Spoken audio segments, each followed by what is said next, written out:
بسم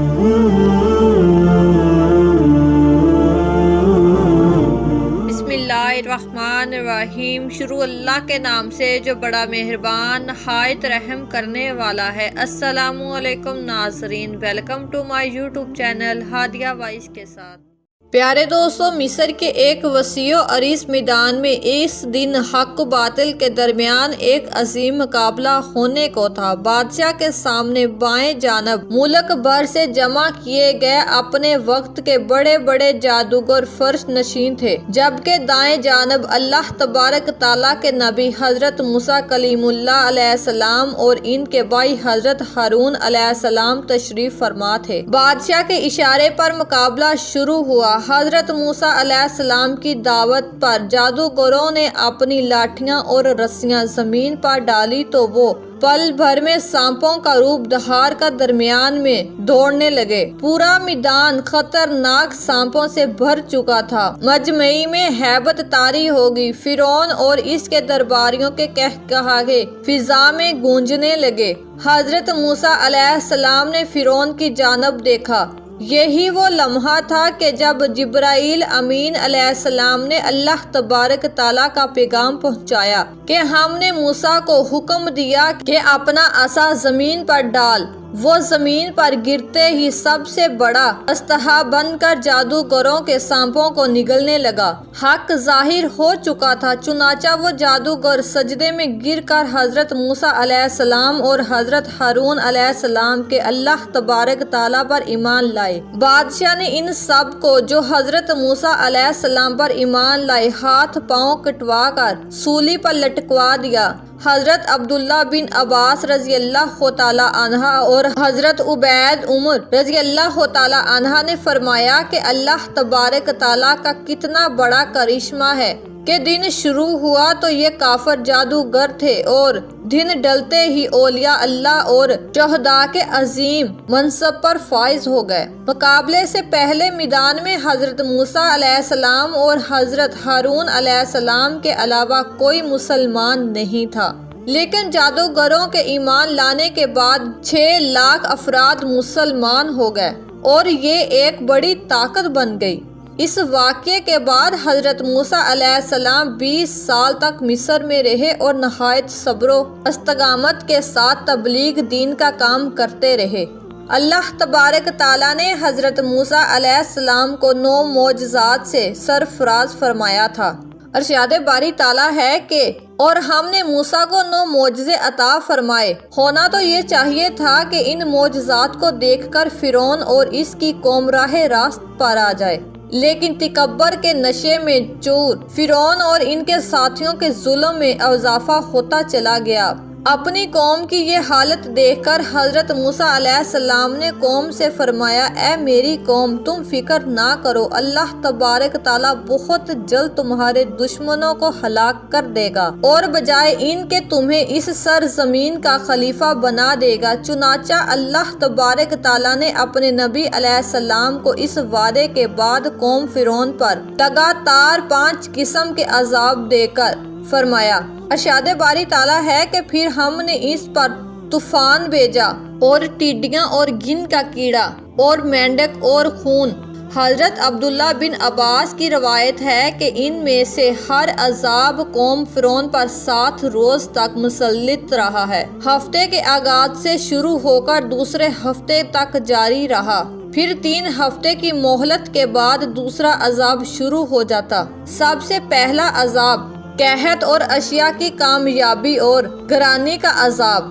یہ عذاب مسلسل 7 سال تک رہا۔ اس عذاب کا تذکرہ سورۃ اعراف کی آیت 130 میں کیا گیا ہے، اور حضرت قتادہ رضی اللہ تعالیٰ عنہ نے فرمایا کہ قحط اور خشک سالی کا عذاب تو گاؤں والوں کے لیے تھا اور پھلوں کی کمی شہر والوں کے لیے، کیونکہ عموماً دیہات میں غلے کی پیداوار زیادہ ہوتی ہے اور شہروں میں پھلوں کی باغات زیادہ ہوتے ہیں، لہٰذا نہ غلے کے کھیت باقی رہے نہ پھلوں کے باغات۔ عذاب کے اس ابتدا جھٹکے سے پریشان ہو کر انہوں نے حضرت موسیٰ علیہ السلام سے دعا کروائی۔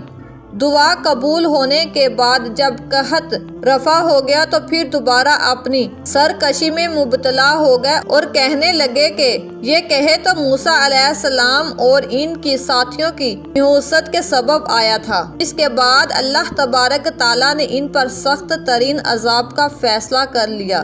اس کے بعد طوفان کا عذاب نازل ہوا۔ حضرت عبداللہ بن عباس رضی اللہ تعالی عنہ فرماتے ہیں کہ جب قحط کا عذاب ٹل گیا تو قوم فرعون نے پھر کفر، شرک اور نافرمانی شروع کر دی۔ چنانچہ حضرت موسیٰ علیہ السلام نے دعا کی، یہ سرکش لوگ اپنے مادے سے پھر گئے، اب ان پر ایسا دردناک عذاب نازل ہوگا جو ہماری قوم کے لیے واعظ اور آنے والوں کے لیے باعث عبرت ہو۔ اور اس مرتبہ اللہ تبارک تعالیٰ نے ان پر شدید طوفان کا عذاب نازل فرمایا۔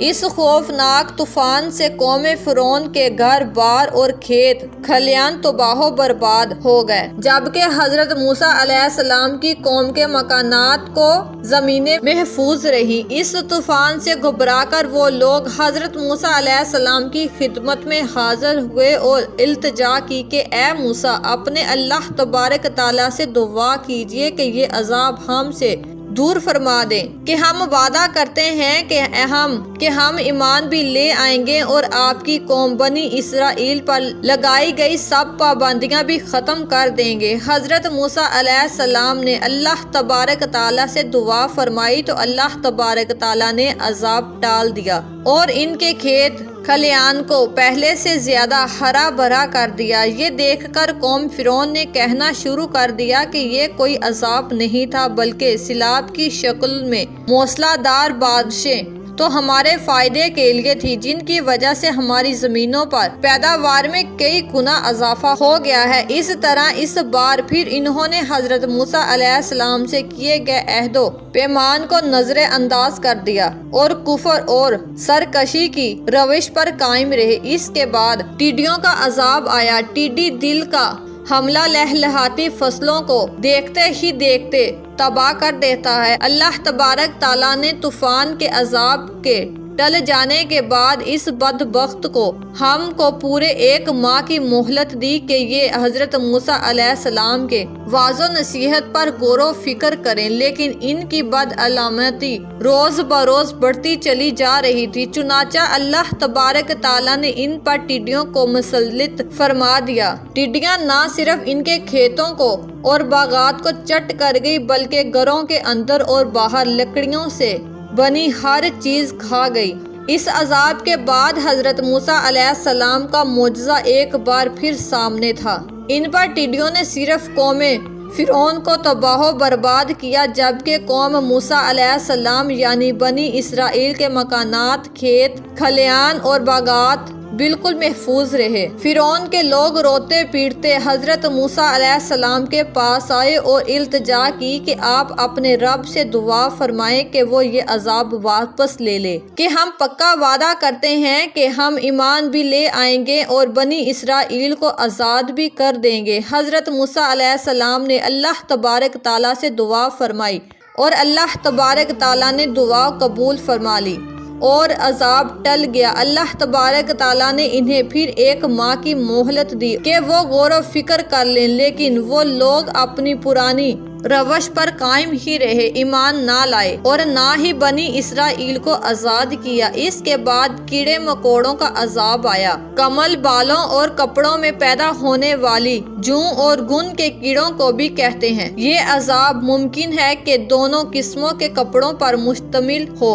کیونکہ اس گن نے اس کے گلے کا وہ حال کر دیا کہ 10 سیر گیہوں پیستے تو اس میں سے 3 سیر آٹا بھی نہ نکلتا، جبکہ جوؤں کی کثیر تعداد ان کے بال اور پلکیں تک چٹ کر گئی تھی۔ اس سنگین صورتحال سے قوم فرعون ایک بار پھر بلبلا اٹھی اور حضرت موسیٰ علیہ السلام سے فرما دیا کہ اب کی مرتبہ ہم ہرگز وعدے سے نہیں پھریں گے، آپ دعا فرمائیں۔ لہٰذا حضرت موسیٰ علیہ السلام کی دعا سے یہ عذاب بھی ٹل گیا، مگر وہ قوم پھر راہ راست پر نہیں آئی۔ عافیت ملتے ہی اپنے پرانے ڈگر پر گامزن ہو جاتے۔ اس بار بھی 1 ماہ کی دی گئی مدت گزر گئی۔ انہیں نہ تو اپنے وعدوں کا پاس تھا، نہ ہی حضرت موسیٰ علیہ السلام کی واعظ و نصیحت کا ان پر کوئی اثر ہوا۔ چنانچہ مدت مہلت گزرنے کے بعد اللہ تبارک تعالیٰ نے ان پر ایک اور عذاب مسلط فرمایا جو کہ مینڈک کا عذاب تھا۔ اس عذاب کی نوعیت یہ تھی کہ ان کے گھروں میں اس قدر کثرت سے مینڈک پیدا ہو گیا کہ وہ جہاں بیٹھتے مینڈکوں کا ڈھیر لگ جاتا، سونے کے لیے لیٹتے تو ان کا پورا جسم مینڈکوں سے بھر جاتا، یہاں تک کہ کھانے پینے کی اشیاء سمیت ہر چیز اور ہر جگہ لاکھوں کی تعداد میں موجود مینڈکوں نے ان کی زندگیاں اجیرن کر دی۔ چنانچہ اس عذاب سے عاجز آ کر ایک بار پھر روتے پلکتے ہوئے حضرت موسیٰ علیہ السلام کے پاس جا پہنچے۔ آپ علیہ السلام کو ان کی حالت زار پر رحم آ گیا، چنانچہ ایک بار پھر حضرت موسیٰ علیہ السلام نے اللہ تبارک تعالیٰ سے دعا کی اور عذاب ٹل گیا، مگر اس عذاب سے نجات پا کر پھر اپنی حد ڈرمی پر اتر آئے اور کہنے لگے کہ اب تو ہمیں اور بھی یقین ہو گیا کہ حضرت موسیٰ علیہ السلام بڑے جادوگر ہیں، معاذ اللہ۔ اللہ تبارک تعالیٰ نے انہیں 1 ماہ کی مہلت دی، لیکن انہوں نے تو راہ راست پر نہ آنے کی قسم کھا رکھی تھی۔ اس کے بعد خون کا عذاب آیا۔ اس عذاب کی نوعیت یہ تھی کہ ان کی ہر چیز سے تازہ خون ابلنے لگا، وہ لوگ جو بھی چیز کھاتے وہ خون بن جاتا۔ چنانچہ بنی اسرائیل کے تمام افراد ان تمام مضافوں سے محفوظ تھے، لہٰذا قوم فرعون نے بنی اسرائیل کے لوگوں سے پانی مانگا تو انہوں نے دے دیا، لیکن وہ جب فرعون کے لوگوں کے ہاتھ میں آیا تو خون بن گیا۔ ایک ہی دسترخوان پر بیٹھ کر فرعون کے لوگ اور بنی اسرائیل ہی جب کھانا کھاتے تو اسرائیلی کا لقمہ اپنے اصل حالت میں ہوتا، جبکہ قوم فرعون کا لقمہ پانی خون بن جاتا۔ بالآخر پھر وہی وعدے ہوئے، دعا کی گئی، عذاب پھر ڈل گیا، مگر وہ قوم گمراہی پر ہی قائم رہے۔ قرآن مجید نے انہیں بڑے عادی مجرم قرار دیا ہے۔ یوں اس قوم پر وبائی امراض کا عذاب بھی آیا اور حضرت موسیٰ علیہ السلام کی دعا سے یہ عذاب بھی ٹل گیا، لیکن اتنی آزمائشوں اور مسلسل وعدوں کے باوجود ہر گزرتے وقت کے ساتھ فرعون کے تکبر، غضب و غضب اور ظلم و ستم میں اضافہ ہوتا چلا جا رہا تھا، لہٰذا اللہ تبارک تعالیٰ نے ان کی دراز رسی کو کھینچنے کا فیصلہ کر لیا۔ حضرت موسیٰ علیہ السلام کو حکم دیا کہ میرے بندوں کو لے کر راتوں رات نکل جاؤ۔ اس حکم کے بعد حضرت موسیٰ علیہ السلام مرد، عورت اور بچوں سمیت 6,30,000 سوار اور 20,000 پیادے لے کر 9 محرم بروز ہفتہ غروب آفتاب کے بعد مصر سے بحیرہ احمر کی جانب روانہ ہوئے۔ فرعون جدید ہتھیاروں اور 7 لاکھ سے زیادہ سواریوں کے ساتھ ان کے پیچھے روانہ ہوا۔ بنی اسرائیل کے پیچھے فرعون کی سپاہیوں کا ایک سلاب اور آگے سمندر کی موجیں تھیں۔ پھر جب دونوں جماعتوں نے ایک دوسرے کو دیکھا تو حضرت موسیٰ علیہ السلام کے ساتھیوں نے کہا کہ ہم تو پکڑے گئے۔ حضرت موسیٰ علیہ السلام نے کہا کہ ہرگز نہیں، میرا رب میرے ساتھ ہے، وہ مجھے راہ بتائے گا۔ ہم نے حضرت موسیٰ علیہ السلام کی طرف وحی بھیجی کہ دریا پر اپنی لاٹھی مارو۔ چنانچہ دریا پر لاٹھی مارنے سے 12 خشک راستے نکل آئے۔ بنی اسرائیل کے 12 قبیلے ان میں سے یہ منظر دیکھ کر لاٹھی مارنے سے 12 خشک راستے نکل آئے۔ بنی اسرائیل کے 12 قبیلے ان میں سے گزر گئے اور یہ منظر دیکھ کر فرعون خوف زدہ ہو کر اپنا گھوڑا دریا میں ڈالا اور لشکر کو پیچھے آنے کا حکم دیا۔ فرعون اور ان کا لشکر جب بیت دریا میں پہنچے تو اللہ تبارک تعالیٰ نے دریا کو روانی کا حکم دے دیا۔ دریا کے سب راستے آپس میں مل گئے۔ فرعون جب ڈوبنے لگا تو پکار اٹھا، میں ایمان لاتا ہوں حضرت موسیٰ علیہ السلام اور حضرت ہارون علیہ السلام کے رب پر ایمان لاتا ہوں،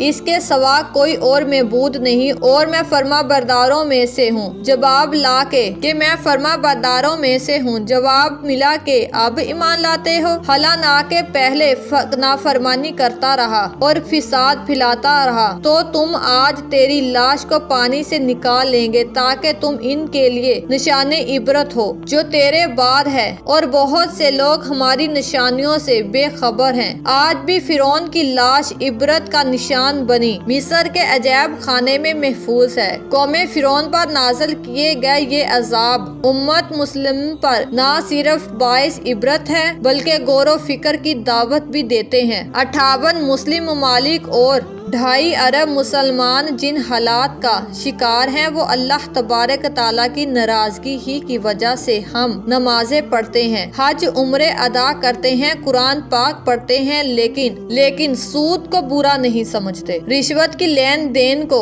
مجبوری کا نام دیتے ہیں، جھوٹ بولنا، دھوکہ دینا، غیبت کرنا تو معمولی سی بات سمجھی جاتی ہے، ناپ تول میں کمی جھوٹ بولنا ہے، بے ایمانی تو کاروبار کا حصہ ہے، امر بن معروف اور نہیں انر منتقل ترقی کی راہ میں رکاوٹ سمجھتے ہیں۔ اگر یہ سب اعمال ہماری کامیابی اور کامرانی کا پیمانہ ہے تو پھر غلاظت کے اس ڈھیر پر بیٹھ کر ہمیں اللہ تبارک تعالیٰ کی مزید ناراضگی کا انتظار کرنا ہوگا جو انفرادی عذاب بھی ہو سکتا ہے اور اجتماعی بھی۔ اللہ تبارک تعالیٰ مجھے اور آپ کو قرآن و حدیث کی سمجھ اور اس پر عمل کرنے کی توفیق عطا فرمائے، آمین۔ امید ہے کہ آپ سب کو ہماری آج کی ویڈیو پسند آئی ہوگی۔ اگر آپ کو ہماری ویڈیو پسند آئی ہو تو ہماری ویڈیو کو لائک اور شیئر ضرور کیجیے گا۔ اس طرح کی ہماری ویڈیو دیکھنے کے لیے ہمارے چینل کو ضرور سبسکرائب کریں۔ شکریہ۔